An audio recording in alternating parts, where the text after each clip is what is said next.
Mummy, हमें बहुत ठंड लग रही है। मम्मी, हाँ मुझे भी। हाँ बच्चों, जंगल में अचानक से ठंड बढ़ गई है, लेकिन तुम डरो मत, मैं हूँ ना तुम्हारे साथ। मैं तुम दोनों को ठंड नहीं लगने दूंगी। पूरे जंगल में सन्नाटा फैला हुआ था क्योंकि ठंड का मौसम शुरू हो चुका था। जिन्होंने अपने घोंसले पक्के बनाए थे उन्हें तो ठंड के मौसम में कोई तकलीफ नहीं थी, लेकिन जिन्होंने अपने घोंसले पक्के नहीं बनाए थे उन्हें ठंड के मौसम में बाहर ही रहना पड़ रहा था। हाजी, सुनते हो? दरवाजा बंद कर लीजिए। आपने ऐसे ही हमारे घोंसले में इतनी बड़ी बड़ी खिड़कियां बनाई हैं, ऊपर से आपने दरवाजा खोल रखा है। ऐसा ही था तो हम बाहर ही अपना घोंसला बनाते। अरे यार, तुम गुस्सा क्यों हो रही हो? बाहर हल्की बर्फ बारिश हो रही है, इसलिए मैं उसी का मजा ले रहा हूँ। तुम भी आ जाओ। नहीं नहीं, हमें नहीं आना। आप ऐसा करो, घर के बाहर चले जाओ। आपको जो करना है वहाँ पे करो, लेकिन दरवाजा बंद कर दो। कालू बाहर चला जाता है और बाहर से दरवाजा बंद कर देता है। इधर रानू चिड़िया लाडो चिड़िया के पास आ जाती है।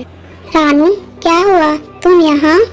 लाडो, मैं अपने मायके कुछ दिन के लिए रहने के लिए चाह रही हूँ, क्योंकि यहाँ ठंड बढ़ गई है। पर रानू, तुम्हारे माता पिता भी तो बर्फीले जगह ही रहते हैं ना, क्या तुम्हें वहाँ ठंड नहीं लगेगी? अरे नहीं नहीं, वहाँ पे मेरा परिवार इग्लू के घर में रहते हैं, तो वहाँ पे ठंड नहीं लगेगी। लाडो, तुम भी ऐसा करो, तुम भी मेरे साथ चलो। कुछ दिन में ठंड कम हो जाएगी, हम वापस आ जाएंगे। चलो ना मम्मी, मम्मी चलो ना, हमें भी देखना है इग्लू का घर। ठीक है बच्चों, हाँ लाडो, चलो हम भी चलते हैं। अब ये लोग ठंड से बचने के लिए रानू के मायके इग्लू के घर के लिए निकल चुके हैं। अरे, ये ठंड में जंगल में अचानक से इतनी सर्दी कैसे बढ़ गई? अगर इसका कुछ इंतजाम नहीं किया तो लगता है ठंड से यहीं पे मर जाऊंगा। कुछ दूर उड़ने के बाद लाडो अपनी मायके बर्फीले की तरफ आ जाते हैं। रानू, यहाँ पे तो हमारे जंगल से भी ज्यादा ठंड है। अरे तुम घबराओ मत, बस हम थोड़ी देर में पहुँचने ही वाले हैं। देखना, तुम्हें वहाँ पे बहुत अच्छा लगेगा, क्योंकि वहाँ पे गर्मी है।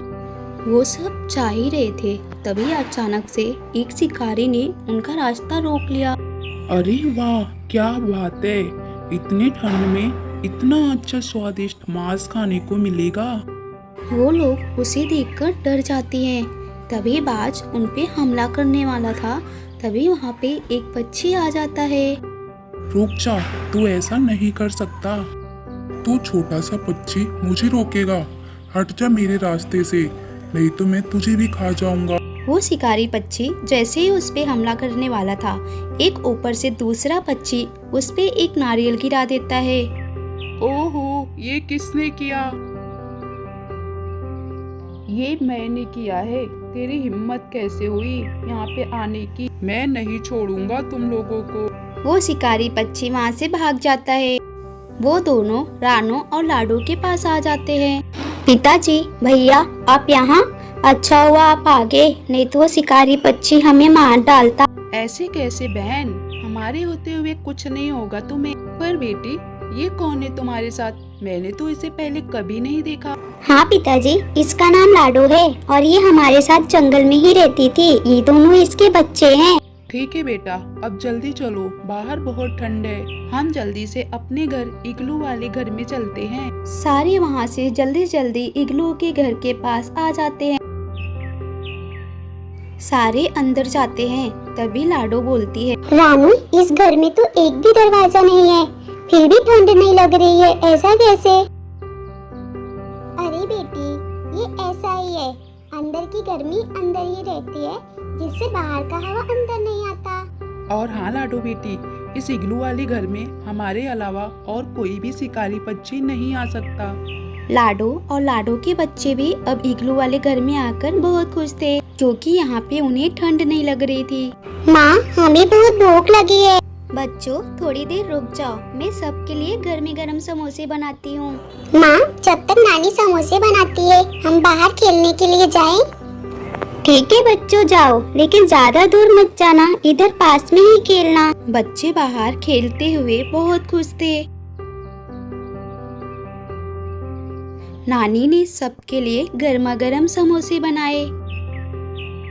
खाने का नाम सुनते ही सारे बच्चे दौड़कर घर के अंदर आ गए और सबने मिलकर गर्मा गर्म समोसे खाए। बच्चों, अब तुम लोग आराम करो, हम बाहर बैठे हैं। नानी ने उन सब के लिए एक सूखे घास का बिस्तर लगा दिया, जिसमें वो लोग आराम से सो गए। बाहर रानू के पिताजी और उसके भाई आग जलाकर बैठे थे। रानू बेटा, तुम सोई नहीं अभी तक? नहीं पिताजी, हम सोच रहे थे हम भी अपना एक अपने जंगल में इग्लू का घर बनाए। हाँ हाँ, क्यों नहीं, जरूर बनाओ। लेकिन बेटा, इग्लू का घर बनाने में बहुत मेहनत लगता है। उसके लिए बर्फ का बड़ा बड़ा पत्थर उठाना पड़ता है और एक के ऊपर एक रखना होता है, तब इग्लू का घर तैयार होता है। लाडो, इसमें बहुत मेहनत है। अगर कोई हमारा मदद करेगा तो हम बर्फ का इग्लू घर जरूर बना सकते हैं। कुछ दिन ऐसे ही बीत जाते हैं। माँ, ये 4-5 दिन कैसे बीत गए पता ही नहीं चला। अब हमें अपने जंगल लौटकर घोंसले का इंतजाम करना होगा। और थोड़े दिन रुक जाओ बच्चों, वैसे भी तुम कहाँ जल्दी आती हो। नहीं माँ जी, हम फिर कभी आएंगे, क्योंकि अब हमें चलना होगा। नए घोंसले का इंतजाम भी करना होगा इतनी ठंड। और फिर बच्चों का स्कूल भी तो चालू है। बच्चों का घर जाने का मन ही नहीं कर रहा था, लेकिन उन्हें स्कूल की पढ़ाई भी करनी थी।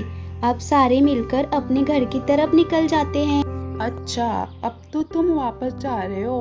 देखता हूँ अब तुम्हें कौन बचाता है। बच्चों, अब तुम यहाँ से संभाल के जाना और अपना ख्याल रखना। ठीक है भैया। पिताजी, आप अपना भी ख्याल रखना।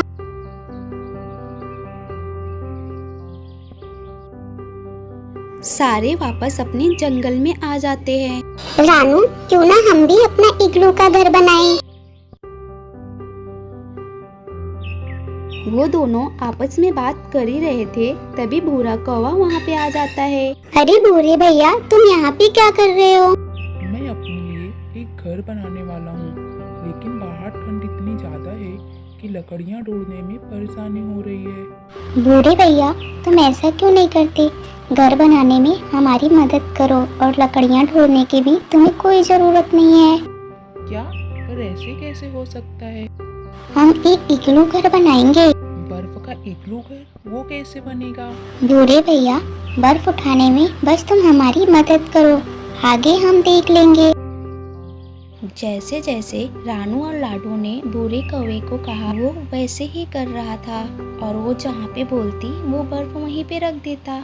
लेकिन ये क्या, शिकारी तो उनका पीछे करते करते उनके जंगल में भी आ गए। अब तो मैं तुम्हें नहीं छोड़ूंगा।